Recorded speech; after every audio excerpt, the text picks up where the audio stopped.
ഇന്നലെ ഒരു പേഷ്യന്റ് വന്നു കേട്ടോ. അവര് ഹൈപ്പോതൈറോയിഡിസം എന്ന് പറഞ്ഞിട്ട് ബ്ലഡ് ടെസ്റ്റ് ഒക്കെ ചെയ്തിട്ടാണ് വന്നത്.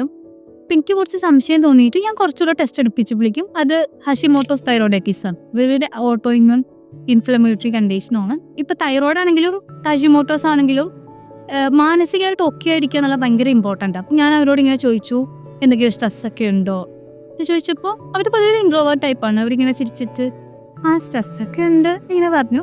അപ്പോൾ ഞാൻ ചോദിച്ചു, ഓക്കെ ആരോടാണല്ലോ ഷെയർ ചെയ്യുന്നത് എന്ന് ചോദിച്ചപ്പോൾ അവർ പെട്ടെന്ന് അങ്ങോട്ട് കരഞ്ഞു.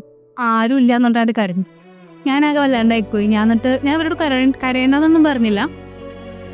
അവർ കരഞ്ഞോട്ടേന്ന് വെച്ചു. എന്നിട്ട് അവരിങ്ങനെ സംസാരിച്ചപ്പോൾ പറയാണ്, അവർ അച്ഛനമ്മയും വർക്കിംഗ് ആയിട്ടുള്ള ഒരു ലേഡിയാണ്. അപ്പം ചെറുപ്പത്തിൽ സിബ്ലിങ്സും ആരുമില്ല. അപ്പം പ്രത്യേകിച്ച് ആരോട് വേറെ കാര്യങ്ങളൊന്നും പറഞ്ഞിട്ടില്ല. അങ്ങനെ അധികം ഫ്രണ്ട്സൊന്നുമില്ല. ഇപ്പം അവർ ബാങ്കിലൊക്കെ വർക്ക് ചെയ്യാണ്. പക്ഷെ എന്നാൽ കൂടി ഇപ്പം മാരീഡ് ആണ്. ഹസ്ബൻഡിനോടോ അങ്ങനെ ഒന്നും ഷെയർ ചെയ്യാറില്ല. അപ്പം ഞാൻ ചോദിച്ചു, ഡയറി ഒക്കെ എഴുതുമായിരുന്നു എന്ന് ചോദിച്ചു. അപ്പോൾ അവർ പറഞ്ഞു ചെറുപ്പത്തിൽ എഴുതുമായിരുന്നു, പക്ഷെ ഇപ്പം ഇല്ല എന്ന് പറഞ്ഞു. ഞാൻ അവർക്ക് ഞാൻ തെറപ്പി റെക്കമെൻഡ് ചെയ്യുകയും ചെയ്തു. അതേപോലെ ഞാൻ ജേർണലിംഗ് പ്രാക്ടീസ് ചെയ്യാനും പറഞ്ഞു. നമ്മുടെ ചുറ്റും ഇങ്ങനെ ഒരുപാട് പേരുണ്ടാവും അല്ലേ, എല്ലാ കാര്യങ്ങളും സ്വന്തമായിട്ട് ഡീൽ ചെയ്യുന്ന, അങ്ങനെ ശീലിച്ച ആൾക്കാർ. ചിലപ്പോൾ പറയാൻ ആരും ഇല്ലാത്തവരും ആയിരിക്കും.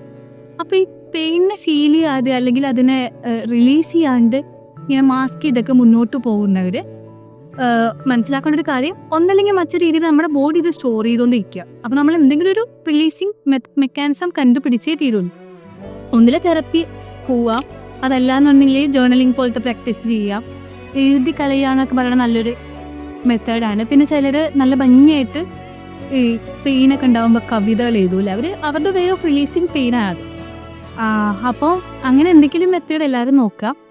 പിന്നെ വേറൊരു കാര്യം എന്ന് പറയുന്നത്, ഇപ്പോൾ നമ്മുടെ വേണ്ടപ്പെട്ടവർ, നമ്മുടെ പാർട്ട്ണർ ആയിക്കോട്ടെ അല്ലെങ്കിൽ അടുത്ത സുഹൃത്തുക്കൾ ആരെങ്കിലും എന്തെങ്കിലും ബുദ്ധിമുട്ട് പറയാൻ നമ്മൾ റീച്ച് ഔട്ട് ചെയ്യുമ്പോൾ നമുക്കിത് കേൾക്കാനുള്ള സ്റ്റേറ്റ് ഓഫ് മൈൻഡും എനർജിയും ഉണ്ട് എന്നുണ്ടെങ്കിൽ ഡു ലിസൺ ടു ദം. അതല്ലാന്നുണ്ടെങ്കിൽ അവരോട് പറയുക, ഞാൻ ഇപ്പം അതിന് പറ്റിയൊരു മാനസികാവസ്ഥയിലല്ല, പക്ഷെ ഞാൻ തിരിച്ചു വരാമെന്ന് പറയുക. ചിലപ്പോൾ അവർ കൺസേൺ മതിയായിരിക്കും അവർക്ക് ഓക്കെ എന്ന് തോന്നാൻ. അതിന് പകരം നമ്മൾ അവരെ ഇങ്ങനെ ഇഗ്നോർ ചെയ്ത് വിട്ട് കഴിഞ്ഞാൽ ഒരു വട്ടം 2 വട്ടം 3ാമത്തെ വട്ടമാകുമ്പോൾ അവർ പറയാണ്ട് വരും അല്ലേ. അങ്ങനെ അവർ സ്റ്റോർ ചെയ്ത് അവർ വലിയൊരു മാനസിക ബുദ്ധിമുട്ടിലേക്കോ അല്ലെങ്കിൽ ഇതുപോലെ ലൈഫ് സ്റ്റൈൽ ഡിസീസിലൊക്കെ കൂടുതലും ട്രിഗർ ചെയ്യുന്ന ഫാക്ടേഴ്സിലേക്കോ കൊണ്ടുപോകും.